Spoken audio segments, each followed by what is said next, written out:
Hey guys, so today I'm going to be repairing this E30 rear subframe. Now they typically crack right here, as you could see, and right here. And then also because the metal is so thin, these areas typically bend or tear. And as you could see on this one especially, it's starting to bend downwards. This side isn't too bad, so let's get started. First things first, you're going to want to order some rear subframe reinforcements. I got these from SRS Concepts. These guys are typically my go-to for any like reinforcement or repair panels. They're very affordable. I think these cost about $12 Canadian, and they always ship the products out very quickly. Now you're going to want to make sure that the areas you're repairing are well prepped before doing any welding. I used a variety of sizes of flat discs and wire wheels to achieve this. Make sure you get the underside as well. And unfortunately, there's not a lot you can do about this pitting. So just clean it up as best as you can. Now because the cracks on the top of the subframe are so large, I'm going to use this Dremel with the carbide cutting tool just to V out along the cracks. Then I'll repair it with my MIG welder, take it down with a flap disc, and then weld the reinforcement on top. So I'm not reinforcing already broken subframe.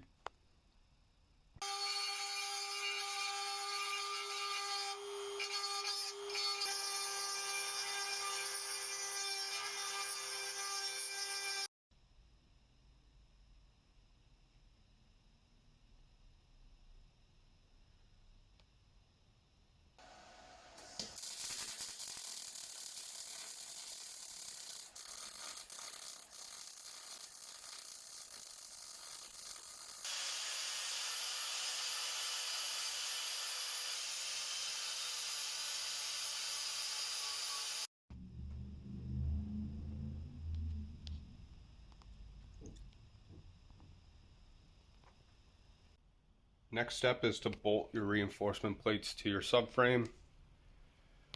I usually scuff the reinforcement plates up a little bit with some 120 grit sandpaper before bolting them down.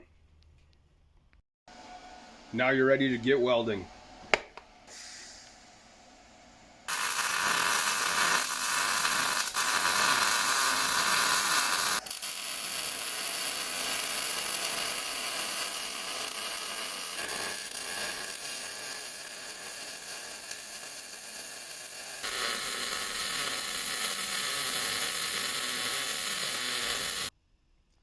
And here's the finished product.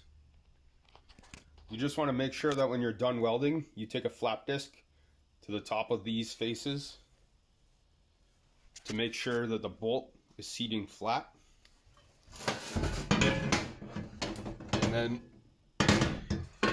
same thing at the bottom. If you have any areas of burn through like here, you just want to make sure that you take a flap disc to it so that the diff will sit correctly inside the subframe. And that's pretty much it. Hopefully you guys enjoyed, and hopefully it helped you reinforce your subframe.